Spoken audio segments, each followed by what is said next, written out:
flax, gold flax, $1 a pound.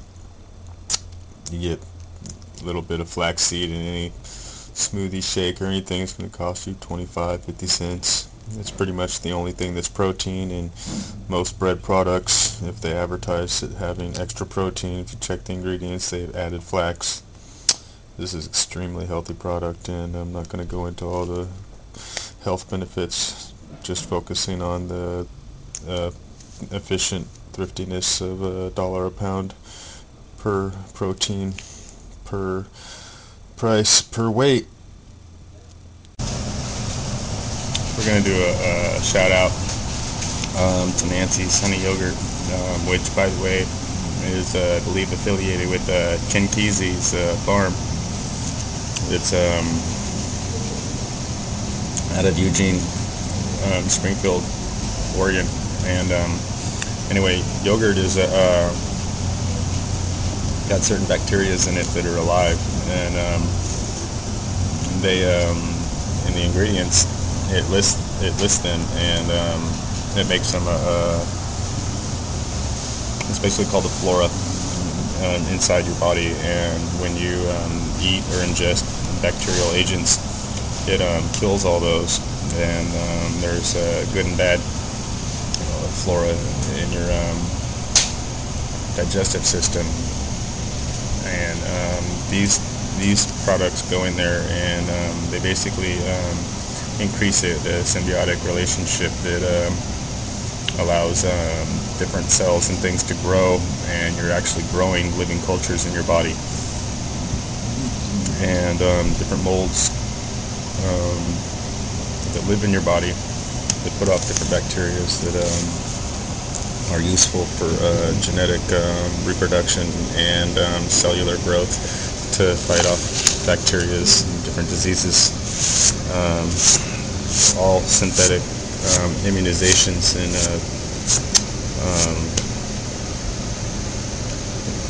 I can't think of the word, are made from molds.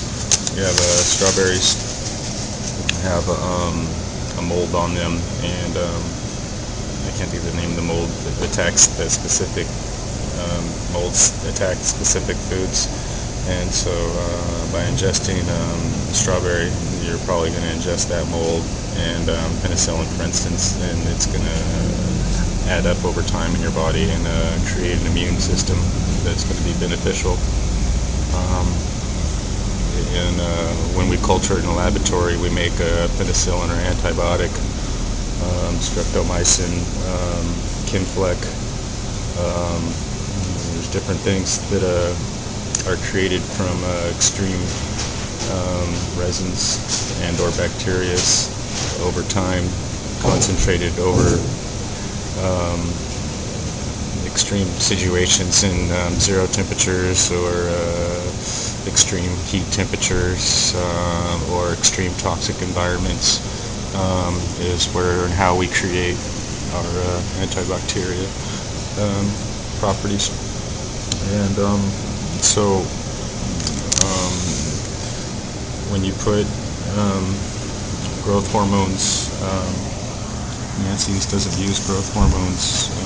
You're going to read things on the back of a lot of products where it says pledged care, our milk comes to you from local. We choose not to use RBGH, an artificial growth hormone. Artificial growth hormones are products that have been manufactured in a laboratory to increase certain cellular growth in theory humans. It hasn't really been regulated for humans as much as it's created and used in feed lot for cows and animals, and certain unscrupulous doctors and governments use a lot of animal drugs specific for animals on humans, and growth hormones is a very huge, long-lived, controversial subject that's usually only allowed in third world countries like Puerto Rico. So this chicken,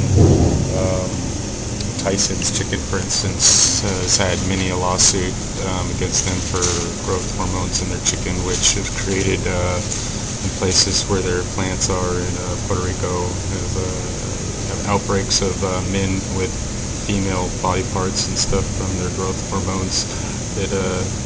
It's in such high concentrations in the animals that they feed and in the feed, and it gets polluted back into the water and into the agricultural lots, and then people drink it just out of the rivers and everything. It's in such high concentrations that a normal citizen in Puerto Rico has genetic alterations. Children are being genetically modified strictly by living next to Tyson and or being related to people who work there, because they're in such close proximity to the growth hormones, are in such large concentrations.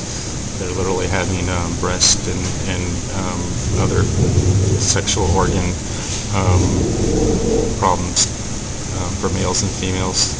Specifically, growth hormones have been used in our country and or in the world for a long time, with very controversial results. I personally had a friend who was murdered by the federal government for growth hormones, specifically used, like I said, in third world countries or poor people. Mothers in hospitals are usually victims. Poor welfare mothers and stuff are usually the test subjects in America on a lot of these sort of questionable surgical and medical operations involving medicines and hormonal growth activity for their children. The growth hormones side effects can result in equivalent of the only real human cases of mad cow's disease are from growth hormones. Mad cow's disease, translated in the scientific world, is basically a brain. The only cannibals in old times were the only people that would get these sort of diseases. Now we have it in humans because we fed them things that were just never in nature. They were created in a laboratory and force-fed into animals, and then we eat those animals, and we eat these genetic mutations that are created into what's called medicines. And growth hormones have made people sick and given them mad cow's disease, and when they catch these diseases, they literally have less than a year to live. Their body and their mind and their liver dilapidates. They just gets destroyed. They liquefy their whole body.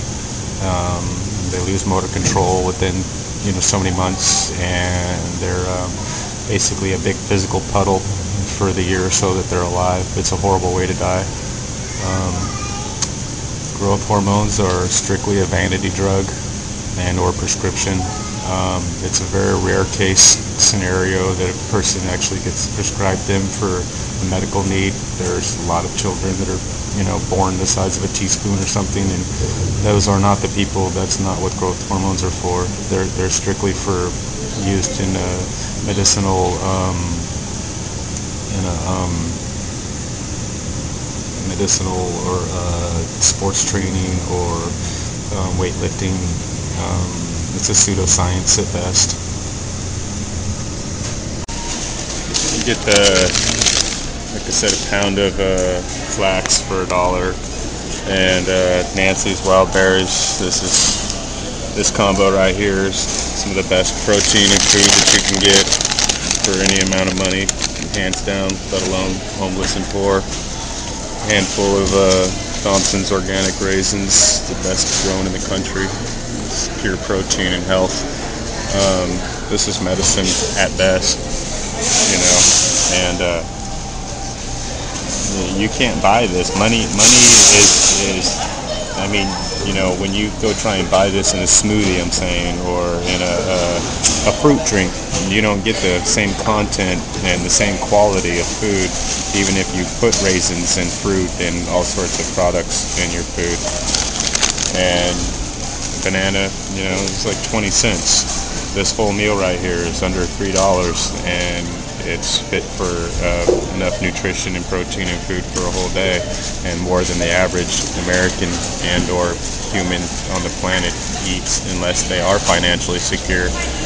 And even then, like I said, money doesn't buy you knowledge, so you're still going to go buy a super expensive smoothie from Starbucks or something. It's not going to give you the quality that you need to sustain for nutritional value.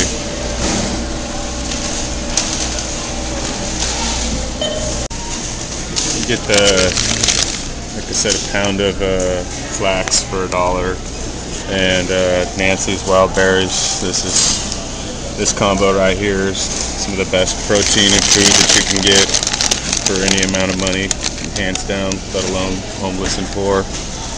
Handful of Thompson's organic raisins, the best grown in the country. It's pure protein and health. This is medicine at best, and you can't buy this. Money is when you go try and buy this in a smoothie, I'm saying, or in a fruit drink, you don't get the same content and the same quality of food, even if you put raisins and fruit and all sorts of products in your food.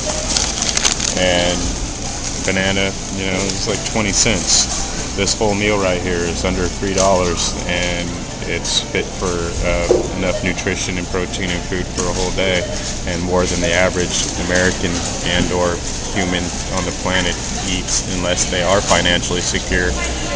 And even then, like I said, money doesn't buy you knowledge, so you're still going to go buy a super expensive smoothie from Starbucks or something. It's not going to give you the quality that you need to sustain for nutritional value.